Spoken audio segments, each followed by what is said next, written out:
ಸ್ನೇಹಿತರೆ, ನಮ್ಮ ವಿಸ್ಮಯ ಕನ್ನಡ ಚಾನೆಲನ್ನು ಸಬ್ಸ್ಕ್ರೈಬ್ ಮಾಡಿ, ಹಾಗೆಯೇ ಬೆಲ್ ಬಟನ್ ಅನ್ನು ಕೂಡ ಕ್ಲಿಕ್ ಮಾಡಿ. ಇದರಿಂದ ನಾವು ಅಪ್ಲೋಡ್ ಮಾಡಿದ ವಿಡಿಯೋವನ್ನು ನೀವು ಎಲ್ಲರಿಗಿಂತ ಮೊದಲು ನೋಡಬಹುದು.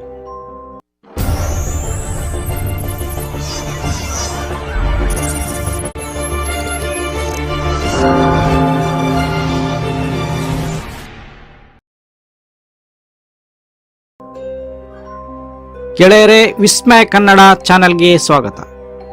ನೀವೆಲ್ಲ ಆಪ್ತಮಿತ್ರ ಚಿತ್ರವನ್ನು ಖಂಡಿತ ನೋಡಿರುತ್ತೀರಿ. ಮನೋವೈದ್ಯನ ಪಾತ್ರದಲ್ಲಿ ಡಾಕ್ಟರ್ ವಿಷ್ಣುವರ್ಧನ್ ರವರ ಅಭಿನಯ ಮತ್ತು ಕನ್ನಡ ಚಿತ್ರರಂಗದ ಕುಳ್ಳ ಎಂದೇ ಖ್ಯಾತಿಯಿತ್ತ ದ್ವಾರಕೀಶ್ ಅಭಿನಯದ ಜೊತೆ ಅವರದ್ದೇ ನಿರ್ಮಾಣದಡಿಯಲ್ಲಿ 2004ರಲ್ಲಿ ತೆರೆಕಂಡ ಈ ಚಿತ್ರ ರಾಜ್ಯದ ಹಲವಾರು ಕಡೆ ಶತದಿನೋತ್ಸವ, ರಜತೋತ್ಸವ ಆಚರಿಸಿತ್ತು. ಗೆಳೆಯರೇ, ಈ ಚಿತ್ರ 1993ರಲ್ಲಿ ಮಲಯಾಳಂನಲ್ಲಿ ತೆರೆಕಂಡ ಹಿಟ್ ಚಿತ್ರ ಮಣಿ ಚಿತ್ರ ತಾಳ್ನ ಅಫಿಷಿಯಲ್ ರೀಮೇಕ್ ಆಗಿದ್ದರೂ ಕೊಂಚ ಬದಲಾವಣೆಗಳೊಂದಿಗೆ ಲೇಟೆಸ್ಟ್ ಆಗಿ ಮೂಡಿಬಂದ ಆಪ್ತಮಿತ್ರ ಪ್ರೇಕ್ಷಕರ ಮನಗೆಲ್ಲುವಲ್ಲಿ ಯಶಸ್ವಿಯಾಗಿತ್ತು. ಗೆಳೆಯರೇ, ನಮಗೆ ಈ ಚಿತ್ರ ನೋಡುತ್ತಿರುವಾಗ ಯಾವುದೋ ಪ್ರೇತಾತ್ಮವೇ ರಮೇಶ್ ಫ್ಯಾಮಿಲಿಯನ್ನು ಸತಾಯಿಸುತ್ತಿದೆ ಎಂದೆನಿಸುತ್ತದೆ. ಆದರೆ ಚಿತ್ರದ ಕೊನೆಯಲ್ಲಿ ಇದೊಂದು ಡಿಸೋಸಿಯೇಟಿವ್ ಐಡೆಂಟಿಟಿ ಡಿಸಾರ್ಡರ್ನ ಕೇಸ್ ಆಗಿದೆ ಎಂದು ನಮಗೆಲ್ಲ ತಿಳಿಯುತ್ತದೆ. ಇದನ್ನು ಮಲ್ಟಿಪಲ್ ಪರ್ಸನಾಲಿಟಿ ಡಿಸಾರ್ಡರ್ ಎಂದು ಕರೆಯಲಾಗುತ್ತದೆ. ಗೆಳೆಯರೇ, ನಾವು ಈ ಎಪಿಸೋಡ್ನಲ್ಲಿ ಈ ಚಿತ್ರದ ಸಾರಾಂಶದ ಜೊತೆಗೆ ನಿಜ ಜೀವನದಲ್ಲಿ ನಡೆದ ಕೆಲವು ವಿಸ್ಮಯಕಾರಿ ಎನಿಸುವ ಮಲ್ಟಿಪಲ್ ಪರ್ಸನಾಲಿಟಿ ಡಿಸಾರ್ಡರ್ನ ಕೆಲವು ಕೇಸ್ಗಳನ್ನು ನಿಮ್ಮ ಮುಂದಿಡುತ್ತಿದ್ದೇವೆ. ಇದಕ್ಕೂ ಮೊದಲು ನಾವು ಆಪ್ತಮಿತ್ರ ಚಿತ್ರದ ವಿವರಣೆಯನ್ನು ಸಾರಾಂಶ ರೂಪದಲ್ಲಿ ತಿಳಿಯೋಣ. ರಮೇಶ್ ಮತ್ತು ಗಂಗಾ ನವವಿವಾಹಿತ ದಂಪತಿಗಳು ರೀಸೆಂಟ್ಲಿ ಮೈಸೂರಿಗೆ ರಮೇಶನ ಚಿಕ್ಕಪ್ಪನ ಮನೆಗೆ ಬರುತ್ತಾರೆ. ಅಲ್ಲಿ ತನ್ನ ಚಿಕ್ಕಪ್ಪ ಮತ್ತು ಮನೆಯವರ ಇಚ್ಛೆಯ ವಿರುದ್ಧವಾಗಿ ಸರಕಾರದ ಹರಾಜಿನಲ್ಲಿ ಮಾರಾಟವಾಗುವ ಒಂದು ಬಂಗಲೆಯನ್ನು ಖರೀದಿಸುತ್ತಾರೆ. ಆ ಬಂಗಲೆಯಲ್ಲಿ ನಾಗವಲ್ಲಿ ಎಂಬ ನರ್ತಕಿಯ ಆತ್ಮವು ಬಂಧನದಲ್ಲಿದೆ ಎಂದು ಊರಿನಾದ್ಯಂತ ಸುದ್ದಿಯಾಗಿರುತ್ತದೆ. ಇದೇ ಕಾರಣಕ್ಕೆ ರಮೇಶನ ಚಿಕ್ಕಪ್ಪ ಮತ್ತು ಮನೆಯವರು ಈ ಬಂಗಲೆಯನ್ನು ಖರೀದಿಸುವ ರಮೇಶ್ ಮತ್ತು ಗಂಗಾಳ ಇಚ್ಛೆಯ ವಿರುದ್ಧವಾಗಿದ್ದರು. ಇದನ್ನೆಲ್ಲ ನಂಬದ ರಮೇಶ್ ಈ ಬಂಗಲೆಯನ್ನು ಖರೀದಿಸುತ್ತಾನೆ. ಆ ಬಂಗಲೆಯ ದಕ್ಷಿಣ ದಿಕ್ಕಿನಲ್ಲಿರುವ ರೂಮ್ನ ಒಳಗೆ ಯಾರೂ ಹೋಗಬಾರದೆಂಬ ಷರತ್ತಿನೊಂದಿಗೆ ರಮೇಶ್ನ ಚಿಕ್ಕಪ್ಪ ಮತ್ತು ಮನೆಯವರು ಕೂಡ ರಮೇಶ್ ಮತ್ತು ಗಂಗಾ ಜೊತೆ ಅದೇ ಬಂಗಲೆಯಲ್ಲಿಯೇ ಉಳಿದು ಬಿಡುತ್ತಾರೆ. ಇದರ ನಡುವೆ ರಮೇಶನ ಗೆಳೆಯ ಸೈಕ್ಯಾಟ್ರಿಸ್ಟ್ ಆಗಿರುವ ವಿಜಯ್ ತನ್ನ ರಜಾ ದಿನಗಳನ್ನು ಕಳೆಯಲು ಆ ಊರಿಗೆ ಬಂದು ರಮೇಶನ ಬಂಗಲೆಯಲ್ಲಿಯೇ ಉಳಿಯುತ್ತಾನೆ. ಗೆಳೆಯರೇ, ಇಲ್ಲಿ ನಮಗೆ ಗೊತ್ತಾಗುತ್ತದೆ ಅದೇನೆಂದರೆ, ಈಗ ರಮೇಶ್ ಖರೀದಿಸಿರುವ ಬಂಗಲೆಯು 150 ವರ್ಷಗಳ ಹಿಂದೆ ವಿಜಯರಾಜೇಂದ್ರ ಬಹದ್ದೂರ್ಗೆ ಸೇರಿದ ಬಂಗಲೆಯಾಗಿದೆ ಎಂದು. ಹೀಗೆ ಈ ಬಂಗಲೆಯ ಇತಿಹಾಸ ನಮಗೆ ತಿಳಿಯುತ್ತಾ ಸಾಗುತ್ತದೆ. 150 ವರ್ಷಗಳ ಹಿಂದೆ ವಿಜಯರಾಜೇಂದ್ರ ಬಹದ್ದೂರ್ ಅರಮನೆಗೆ ಆಂಧ್ರ ಪ್ರದೇಶದ ನಾಗವಲ್ಲಿ ಎಂಬಾಕೆಯನ್ನು ಅರಮನೆಯ ರಾಜನರ್ತಕಿಯನ್ನಾಗಿ ಕರೆತರುತ್ತಾನೆ. ಆಕೆಯ ಜತೆಗೆ ಇಲ್ಲಿಗೆ ಬಂದಿದ್ದ ಆಕೆಯ ಪ್ರಿಯಕರ ಎನ್ನಲಾದ ರಮಾನಾಥ ಎಂಬುವವನು ಗುಟ್ಟಾಗಿ ಅರಮನೆಯ ಹಿಂದಿನ ಮನೆಯೊಂದರಲ್ಲಿ ವಾಸಿಸುತ್ತಿದ್ದನು.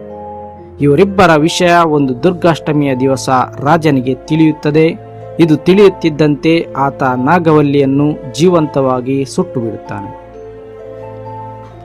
ಅಂದು ಜೀವಂತವಾಗಿ ಸುಟ್ಟು ಸತ್ತ ನಾಗವಲ್ಲಿಯ ಆತ್ಮ ರಾಜನನ್ನು ಅದೇ ದಿವಸ ಅಂದರೆ ದುರ್ಗಾಷ್ಟಮಿಯ ದಿನದಂದೇ ಸಾಯಿಸಬೇಕೆಂದು ಪಣತೊಟ್ಟು ಅಲ್ಲೇ ಅರಮನೆಯಲ್ಲಿಯೇ ಅಲೆದಾಡುತ್ತಿರುತ್ತದೆ.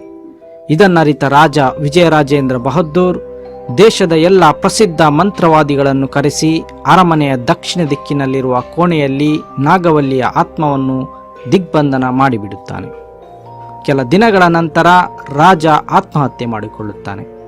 ಇದನ್ನರಿಯದ ನಾಗವಲ್ಲಿಯ ಆತ್ಮ ಇಂದಿಗೂ ರಾಜನ ಮೇಲೆ ದ್ವೇಷ ಸಾಧಿಸುತ್ತಾ ಅದೇ ಕೋಣೆಯಲ್ಲಿಯೇ ಅಲೆದಾಡುತ್ತದೆ ಎಂಬುದು ಮೊದಲಿನಿಂದಲೂ ಈ ಬಂಗಲೆಯ ಬಗ್ಗೆ ಕೇಳಿಬರುತ್ತಿರುವ ಕಥೆಯಾಗಿದೆ. ಗೆಳೆಯರೇ, ಮುಂದೆ ಸಿನಿಮಾದಲ್ಲಿ ಬಂಗಲೆಯಲ್ಲಿ ವಿಚಿತ್ರವಾದ ರಹಸ್ಯಮಯವಾದ ಘಟನೆಗಳು ನಡೆಯಲು ಪ್ರಾರಂಭಿಸುತ್ತದೆ. ಎಲ್ಲರೂ ಇದು ನಾಗವಲ್ಲಿಯ ಕಾಟ ಎಂದೇ ನಂಬತೊಡಗುತ್ತಾರೆ.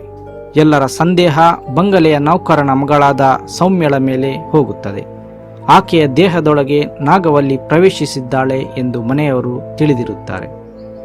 ಇದೆಲ್ಲದರಿಂದ ರೋಸಿ ಹೋದ ರಮೇಶ್ ತನ್ನ ಮಿತ್ರ ವಿಜಯ್ಗೆ ಈ ಬಂಗಲೆ ಮತ್ತು ಇದರ ಇತಿಹಾಸದ ಬಗ್ಗೆ ಇರುವ ತಪ್ಪು ಧೋರಣೆಗಳನ್ನು ದೂರ ಮಾಡಿ ಈ ಎಲ್ಲ ಘಟನೆಗಳಿಂದ ಮುಕ್ತಿ ದೊರಕಿಸು ಎಂದು ಕೇಳಿಕೊಳ್ಳುತ್ತಾನೆ. ಗೆಳೆಯರೇ, ಇಲ್ಲಿ ವಿಜಯ್ಗೆ ಮೊದಲೇ ತಿಳಿದಿರುತ್ತದೆ ಈ ಬಂಗಲೆಯಲ್ಲಿ ಯಾವ ಭೂತವೂ ಇಲ್ಲ ಎಂದು. ಅಲ್ಲದೆ ಈ ಎಲ್ಲ ಘಟನೆಗಳ ಹಿಂದೆ ರಮೇಶ್ನ ಹೆಂಡತಿ ಗಂಗಾ ಇದ್ದಾಳೆ ಎಂಬುದು ವಿಜಯ್ಗೆ ತಿಳಿದಿರುತ್ತದೆ. ಇಲ್ಲಿ ನಮಗೆ ಗೊತ್ತಾಗುತ್ತದೆ ಗಂಗಾಗೆ ಡಿಸೋಸಿಯೇಟಿವ್ ಪರ್ಸನಾಲಿಟಿ ಡಿಸಾರ್ಡರ್ ಎಂಬ ಕಾಯಿಲೆ ಇತ್ತೆಂದು. ಇದರಿಂದಾಗಿಯೇ ಗಂಗಾ ತಾನೇ ನಾಗವಲ್ಲಿ ಎಂಬ ಭ್ರಮೆಯಲ್ಲಿರುತ್ತಿದ್ದಳು. ನಾಗವಲ್ಲಿಯ ಆತ್ಮವಿದೆ ಎಂದು ಹೇಳಲಾದ ರೂಮ್ನಲ್ಲಿ ಗಂಗಾ ರಾತ್ರಿ ವೇಳೆಯಲ್ಲಿ ನೃತ್ಯ ಮಾಡುತ್ತಿದ್ದಳು. ಗೆಳೆಯರೇ, ಈ ಕಾಯಿಲೆಯಲ್ಲಿ ರೋಗಿಯ ಮಿದುಳಿಗೆ ತಾನು ಯಾರೋ ಬೇರೊಬ್ಬ ಎನ್ನುವ ಭಾವನೆ ಮೂಡುತ್ತದೆ. ನಂತರ ಆ ವ್ಯಕ್ತಿ ಇನ್ನೊಬ್ಬ ಪರ್ಸನಾಲಿಟಿಯಂತೆ ಎಲ್ಲವನ್ನು ಮಾಡುತ್ತಾನೆ. ಈ ಸಮಯದಲ್ಲಿ ಆ ವ್ಯಕ್ತಿ ತನ್ನ ನೈಜ ಅಸ್ತಿತ್ವವನ್ನೇ ಮರೆತು ಬಿಡುತ್ತಾನೆ. ಬಾಲ್ಯದಲ್ಲಿ ಅತಿ ಹೆಚ್ಚು ಹಿಂಸೆ ಯಾತನೆ ಅನುಭವಿಸಿದವರಲ್ಲಿ ಈ ರೀತಿ ಕಾಯಿಲೆ ಹೆಚ್ಚಾಗಿ ಕಂಡುಬರುತ್ತದೆ. ಈಗ ಸಿನಿಮಾಕ್ಕೆ ಬರೋಣ. ಕೊನೆಯಲ್ಲಿ ದುರ್ಗಾಷ್ಟಮಿಯ ದಿವಸ ವಿಜಯ್ ಗಂಗಾಳನ್ನು ಎಲ್ಲರ ಎದುರು ಕರೆಸಿ ರಾಜ ವಿಜಯರಾಜೇಂದ್ರ ಬಹದ್ದೂರ್ನನ್ನು ಸಾಯಿಸುವ ಆಕೆಯ ಕೊನೆಯ ಆಸೆಯನ್ನು ಪೂರೈಸುವಂತೆ ಹೇಳುತ್ತಾನೆ. ಇದರಿಂದಾಗಿ ಗಂಗಾಳ ಒಳಗಿದ್ದ ನಾಗವಲ್ಲಿಯ ಪರ್ಸನಾಲಿಟಿಯಿಂದ ಗಂಗಾ ಹೊರಬರುತ್ತಾಳೆ. ಗೆಳೆಯರೇ, ಈಗ ನಾವು ರಿಯಲ್ ಲೈಫ್ನಲ್ಲಿ ಮಲ್ಟಿಪಲ್ ಪರ್ಸನಾಲಿಟಿ ಡಿಸಾರ್ಡರ್ನಿಂದ ಪೀಡಿತ ಕೆಲವು ವ್ಯಕ್ತಿಗಳ ಬಗ್ಗೆ ತಿಳಿಯೋಣ. ಜೋನಿಟಾ ಮ್ಯಾಕ್ಸ್ವೆಲ್ 1979ರಲ್ಲಿ ಜೋನಿಟಾ ಎಂಬ 23 ವರ್ಷ ಪ್ರಾಯದ ಹುಡುಗಿಯು ಫ್ಲೋರಿಡಾದ ಫೋರ್ಟ್ ಮೇಯರ್ನಲ್ಲಿ ಹೌಸ್ ಕೀಪಿಂಗ್ನ ಕೆಲಸ ಮಾಡುತ್ತಿರುತ್ತಾಳೆ. ಅದೇ ವರ್ಷ ಮಾರ್ಚ್ ತಿಂಗಳಲ್ಲಿ ಹೋಟೆಲ್ನ ಗೆಸ್ಟ್ ಐನೆಸ್ ಕೆಲ್ಲಿಯನ್ನು ಯಾರೋ ಬರ್ಬರವಾಗಿ ಹತ್ಯೆ ಮಾಡಿದ್ದರು. ಈ ಕೇಸ್ನಲ್ಲಿ ಜೋನಿಟಾ ಮ್ಯಾಕ್ಸ್ವೆಲ್ ಅನ್ನು ಅರೆಸ್ಟ್ ಮಾಡಲಾಯಿತು. ಏಕೆಂದರೆ ಆಕೆಯ ಬಟ್ಟೆಯ ಮೇಲಿದ್ದ ರಕ್ತದ ಕಲೆಗಳು ಆಕೆಯೇ ಆರೋಪಿ ಎಂದು ಹೇಳುತ್ತಿತ್ತು. ಆದರೆ ಜೋನಿಟಾ ತನಗೆ ಇದಾವುದು ನೆನಪೇ ಇಲ್ಲ ಎಂದು ಹೇಳುತ್ತಿದ್ದಳು. ಕೋರ್ಟ್ ರೂಮ್ನ ಟ್ರಯಲ್ಗೆ ಮೊದಲು ಜೋನಿಟಾಳನ್ನು ಸೈಕ್ಯಾಟ್ರಿಸ್ಟ್ನ ಬಳಿಗೆ ಕಳುಹಿಸಲಾಯಿತು. ಇಲ್ಲಿ ಜೋನಿಟಾಳ ಒಳಗೆ ಒಂದೆರಡಲ್ಲ 6 ಡಿಫರೆಂಟ್ ಪರ್ಸನಾಲಿಟಿಗಳಿತ್ತೆಂದು ತಿಳಿದು ಬರುತ್ತದೆ. ಆ 6 ಪರ್ಸನಾಲಿಟಿಗಳಲ್ಲಿನ ವ್ಯಾಂಡಾ ವೆಸ್ಟನ್ ಎಂಬ ಹೆಸರಿನ ಪರ್ಸನಾಲಿಟಿಯೇ ಆ ಕೊಲೆಯನ್ನು ಮಾಡಿತ್ತು. ಕೋರ್ಟ್ ರೂಮ್ನ ಸೆಷನ್ನ ಸಮಯದಲ್ಲಿ ಜೋನಿಟಾ ತುಂಬ ಮೌನಿ ಮತ್ತು ಭಾವುಕಳಾಗಿರುತ್ತಿದ್ದಳು. ನಂತರ ತಕ್ಷಣವೇ ಆಕೆ ತನ್ನ ಇನ್ನೊಂದು ವ್ಯಕ್ತಿತ್ವವಾದ ವ್ಯಾಂಡಾ ವೆಸ್ಟನ್ ಆಗಿ ಬದಲಾಗುತ್ತಿದ್ದಳು. ಈಕೆ ಇಲ್ಲಿ ತುಂಬ ಬೋಲ್ಡ್ ಆಗಿ ಮತ್ತು ಫ್ಲರ್ಟಿಯಾಗಿ ಮಾತಾಡುತ್ತಿದ್ದಳು. ವ್ಯಾಂಡಾಗೆ ತಾನು ಮಾಡಿದ ಕೊಲೆಗೆ ಯಾವುದೇ ಪಶ್ಚಾತ್ತಾಪ ಇರಲಿಲ್ಲ. ಆಕೆ ಅದನ್ನು ಹೆಮ್ಮೆಯಿಂದ ಹೇಳುತ್ತಿದ್ದಳು. ತಾನು ಹೇಗೆ ಕೊಲೆ ಮಾಡಿದೆ ಎಂಬುದನ್ನು ಬಹಳ ವಿವರವಾಗಿ ಎಕ್ಸ್ಪ್ಲೇನ್ ಮಾಡುತ್ತಿದ್ದಳು. ನಂತರ ಜೋನಿಟಾಳನ್ನು ಒಂದು ಸೈಕ್ಯಾಟ್ರಿಸ್ಟ್ ಹಾಸ್ಪಿಟಲ್ಗೆ ಸೇರಿಸಲಾಯಿತು. 1988ರಲ್ಲಿ ಆಕೆಯನ್ನು ಇದೇ ಹಾಸ್ಪಿಟಲ್ನಿಂದ ಡಿಸ್ಚಾರ್ಜ್ ಕೂಡ ಮಾಡಲಾಯಿತು. ಹಾಸ್ಪಿಟಲ್ನಿಂದ ಹೊರಗೆ ಬಂದ ಜೋನಿಟಾಳ ಮೇಲೆ ಪುನಃ ವ್ಯಾಂಡಾ ವೆಸ್ಟನ್ ಹೆಸರಿನ ಪರ್ಸನಾಲಿಟಿ ತನ್ನ ಪ್ರಾಬಲ್ಯ ಮೆರೆದಿತ್ತು. ಇದರಿಂದಾಗಿ ಈ ಸಾಧಾರಣ ಹುಡುಗಿ 2 ಬ್ಯಾಂಕ್ಗಳನ್ನು ದರೋಡೆ ಮಾಡಿಬಿಟ್ಟಳು. ಈ ಘಟನೆಯ ನಂತರ ಜೋನಿಟಾಳನ್ನು ಪುನಃ ಜೈಲಿಗೆ ಹಾಕಲಾಯಿತು. ಕೋರ್ಟ್ನಲ್ಲಿ ಜೋನಿಟಾಳಿಗೆ ಈ ಘಟನೆಯ ಕುರಿತಂತೆ ಯಾವುದೇ ವಿವರಣೆ ಕೊಡಲು ಸಾಧ್ಯವಾಗಲಿಲ್ಲ. ಬಿಲ್ಲಿ ಮಿಲಿಗನ್ 1977 ಅಕ್ಟೋಬರ್ 14ರಿಂದ 26ರವರೆಗೆ ಬಿಲ್ಲಿ 3 ಯುವತಿಯರನ್ನು ಅಪಹರಣಗೈದಿದ್ದ. ಅವರಲ್ಲಿದ್ದ ಹಣವನ್ನೆಲ್ಲ ದೋಚಿ ಅವರೊಂದಿಗೆ ದುರ್ವ್ಯವಹಾರವನ್ನು ನಡೆಸಿದ್ದ. ಕಿಡ್ನಾಪ್ ಆದ ಹುಡುಗಿಯರಲ್ಲಿ ಒಬ್ಬಳು ಪೊಲೀಸರಲ್ಲಿ ರಿಪೋರ್ಟ್ ಬರೆಸುವಾಗ ಆ ವ್ಯಕ್ತಿ ಮಾತನಾಡುವ ಶೈಲಿ ಜರ್ಮನ್ ವ್ಯಕ್ತಿಯ ರೀತಿ ಇತ್ತೆಂದು ಹೇಳಿದರೆ, ಇನ್ನೊಬ್ಬಳ ಸ್ಟೇಟ್ಮೆಂಟ್ ಪ್ರಕಾರ ತನ್ನನ್ನು ಕಿಡ್ನಾಪ್ ಮಾಡಿದ ವ್ಯಕ್ತಿ ತನ್ನಲ್ಲಿದ್ದ ಹಣವನ್ನು ದೋಚಿದರೂ ಆ ವ್ಯಕ್ತಿ ತನ್ನ ಜೊತೆ ಯಾವುದೇ ರೀತಿಯ ದುರ್ವ್ಯವಹಾರವನ್ನು ನಡೆಸದೆ ಪ್ರೀತಿಯಿಂದ ಮಾತನಾಡಿಸುತ್ತಿದ್ದ ಎಂದು ಪೊಲೀಸರ ಬಳಿ ಹೇಳುತ್ತಾಳೆ. ನಂತರ ಪೊಲೀಸರು ಬಿಲ್ಲಿಯನ್ನು ಅರೆಸ್ಟ್ ಮಾಡುತ್ತಾರೆ. ಆತನನ್ನು ಸೈಕ್ಯಾಟ್ರಿಸ್ಟ್ ಸ್ಟೇಷನ್ನಲ್ಲಿ ಚಿಕಿತ್ಸೆಗೆ ಒಳಪಡಿಸಿದಾಗ ಆತನ ಬಗ್ಗೆ ತಿಳಿದು ಬಂದ ವಿಷಯ ಎಲ್ಲರನ್ನೂ ನಿಬ್ಬೆರಗಾಗಿಸಿತ್ತು. ಆತನ ಒಳಗೆ ಒಟ್ಟು 22 ಡಿಫರೆಂಟ್ ಪರ್ಸನಾಲಿಟಿಗಳಿದ್ದವು ಎಂದು ತಿಳಿದು ಬರುತ್ತದೆ. ಆತ ತನ್ನನ್ನು ಒಮ್ಮೆ ಜರ್ಮನ್ ಎಂದು ತಿಳಿದರೆ ಇನ್ನೊಮ್ಮೆ ತಾನು ಒಬ್ಬ ಹುಡುಗಿ ಎಂದು ತಿಳಿದಿದ್ದ. ಬಿಲ್ಲಿಯ ಟ್ರೀಟ್ಮೆಂಟ್ 1988ರವರೆಗೆ ನಡೆದಿತ್ತು. ನಂತರ ಆತ ಆಲ್ಮೋಸ್ಟ್ ಗುಣಮುಖನಾಗುತ್ತಾನೆ. 1988ರಲ್ಲಿ ಡೇನಿಯಲ್ ಕೀಸ್ ಎಂಬ ಲೇಖಕ ಬಿಲ್ಲಿ ಮಿಲಿಗನ್ನ ಬಗ್ಗೆ ಒಂದು ಪುಸ್ತಕವನ್ನು ಬರೆದಿದ್ದರು. ಇದರ ಹೆಸರು ದಿ ಮೈಂಡ್ ಆಫ್ ಬಿಲ್ಲಿ ಮಿಲಿಗನ್ ಎಂದಾಗಿದೆ. ಹಾಗೆಯೇ ಹಾಲಿವುಡ್ನಲ್ಲಿಯೂ ಈತನ ಕಥೆಯನ್ನಾಧರಿಸಿದ ಸಿನಿಮಾ ತಯಾರಾಗುತ್ತಿದೆ. ಲಿಯನಾರ್ಡೋ ಡಿಕಾಪ್ರಿಯೋ ಬಿಲ್ಲಿ ಮಿಲಿಗನ್ ಆಗಿ ನಟಿಸಿರುವ ಈ ಚಿತ್ರಕ್ಕೆ ದಿ ಕ್ರೌಡೆಡ್ ರೂಮ್ ಎಂಬ ಹೆಸರು ನೀಡಲಾಗಿದೆ. Kim Nobel. ಈಕೆಯ ಜನ್ಮವು 1960ರಲ್ಲಿ ಯುಕೆನಲ್ಲಿ ಆಗಿತ್ತು. ಆಕೆಯ ತಂದೆ ತಾಯಿಯು ಫ್ಯಾಕ್ಟರಿ ವರ್ಕರ್ ಆಗಿದ್ದರು. ಅವರಿಬ್ಬರು ತುಂಬ ಜಗಳ ಮಾಡುತ್ತಿದ್ದುದರಿಂದ ಕಿಮ್ಗೆ ತನ್ನ ಬಾಲ್ಯದಲ್ಲಿ ಹಲವಾರು ವೈಲೆಂಟ್ ಜಗಳಗಳನ್ನು ನೋಡಬೇಕಾಯಿತು. ಇದಲ್ಲದೆ ಕಿಮ್ಳ ಟೀನೇಜ್ನಲ್ಲಿ ಆಕೆಯ ತಂದೆ ತಾಯಿಯು ಆಕೆಗೆ ತುಂಬಾನೇ ಹಿಂಸೆ ನೀಡುತ್ತಿದ್ದರು. ಇದೆಲ್ಲದರ ಪರಿಣಾಮ ಆಕೆಗೆ ಹಲವಾರು ಮೆಂಟಲ್ ಪ್ರಾಬ್ಲಮ್ಗಳು ಆಗುತ್ತಿದ್ದವು. ಹಾಗೆ ಡ್ರಗ್ಸ್ನ ಓವರ್ಡೋಸೇಜ್ನಿಂದಾಗಿಯೂ ಆಕೆಗೆ ಹಲವಾರು ಸಮಯ ಆಸ್ಪತ್ರೆಯಲ್ಲಿಯೇ ಕಳೆಯಬೇಕಾಗಿ ಬಂತು. ಕಿಮ್ಳ 25ನೇ ವಯಸ್ಸಿನಲ್ಲಿ ಆಕೆಯ ಒಳಗೆ ಜೂಲಿ ಎಂಬ ಒಂದು ಡಿಸ್ಟ್ರಕ್ಟಿವ್ ಪರ್ಸನಾಲಿಟಿಯು ಹುಟ್ಟುಕೊಳ್ಳುತ್ತದೆ.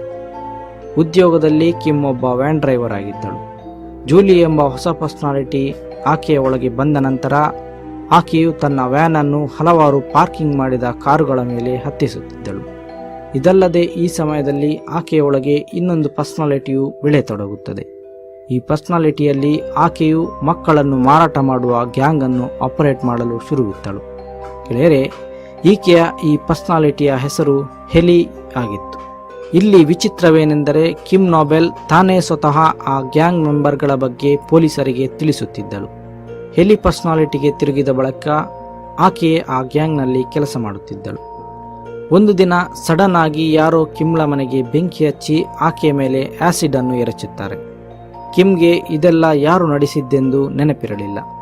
ಆದರೆ ಮನೋಚಿಕಿತ್ಸಾಲಯದಲ್ಲಿ ಇದೆಲ್ಲ ಆಕೆಯ ಇನ್ನೊಂದು ಪರ್ಸನಾಲಿಟಿ ಹೆಲಿಯೇ ನಡೆಸಿದ್ದೆಂದು ತಿಳಿದು ಬರುತ್ತದೆ. ಅಂದರೆ ಕಿಮ್ಳೆ ಸ್ವತಃ ತಾನೇ ತನ್ನ ಮನೆಗೆ ಬೆಂಕಿ ಹಚ್ಚಿ ತನ್ನ ಮೇಲೆ ಆಸಿಡ್ ಎರಚಿಕೊಂಡಿದ್ದಳು. ಗೆಳೆಯರೆ, ಈಗ ಕಿಮ್ ಟ್ರೀಟ್ಮೆಂಟ್ನ ಅಂಡರ್ನಲ್ಲಿದ್ದಾಳೆ. ಡಾಕ್ಟರ್ಸ್ಗಳು ಹೇಳುವಂತೆ ಇಂದಿಗೂ ಕೂಡ ಆಕೆಯು ಒಂದು ದಿನದಲ್ಲಿ 5 ಸಲ ತನ್ನ ಪರ್ಸನಾಲಿಟಿಯನ್ನು ಬದಲಾಯಿಸುತ್ತಾಳೆ. ಇದರಲ್ಲಿ ಆಕೆಯಲ್ಲಿ ಹೆಚ್ಚಾಗಿ ಅಂದರೆ ಡಾಮಿನೆಂಟ್ ಆಗಿ ಇರುವ ಪರ್ಸನಾಲಿಟಿಯ ಹೆಸರು ಪೆಟ್ರಿಷಿಯಾ ಆಗಿದೆ. ಈ ಪೆಟ್ರಿಷಿಯಾ ಒಬ್ಬ ಶಾಂತ ಸ್ವಭಾವದ ಕಾನ್ಫಿಡೆಂಟ್ ಆಗಿರುವ ಮಹಿಳೆಯಾಗಿದ್ದಾಳೆ. 2010ರಲ್ಲಿ ಕಿಮ್ ನೋಬೆಲ್ ದಿ ಓಪ್ರಾ ವಿನ್ಫ್ರೆಯ ಶೋಗೆ ಬಂದಿದ್ದಳು. ಇಲ್ಲಿ ಆಕೆಯು ತನ್ನ ಇದೇ ಪ್ಯಾಟ್ರಿಷಿಯಾ ಪರ್ಸನಾಲಿಟಿಯಲ್ಲಿದ್ದಳು.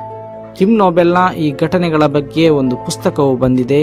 ಆಲ್ ಆಫ್ ಮೀ ಎಂಬ ಹೆಸರಿನ ಈ ಪುಸ್ತಕವನ್ನು 2012ರಲ್ಲಿ ಪಬ್ಲಿಷ್ ಮಾಡಲಾಗಿದೆ. ಗೆಳೆಯರೆ, ಹೀಗೆ 10 ಹಲವು ವಿಚಿತ್ರವೆನಿಸುವ ಮಲ್ಟಿಪಲ್ ಪರ್ಸನಾಲಿಟಿಯ ಘಟನೆಗಳಿವೆ. ಇವನ್ನು ಮುಂದಿನ ಯಾವುದಾದರೂ ಎಪಿಸೋಡ್ನಲ್ಲಿ ಹೇಳಲು ಪ್ರಯತ್ನಿಸುತ್ತೇವೆ. ಸ್ನೇಹಿತರೆ, ಹೇಗನಿಸಿತು ನಮ್ಮ ಇವತ್ತಿನ ಪ್ರಯತ್ನ? ನಿಮ್ಮ ಅಭಿಪ್ರಾಯಗಳನ್ನು ಕಮೆಂಟ್ ಬಾಕ್ಸ್ನಲ್ಲಿ ತಿಳಿಸಿ.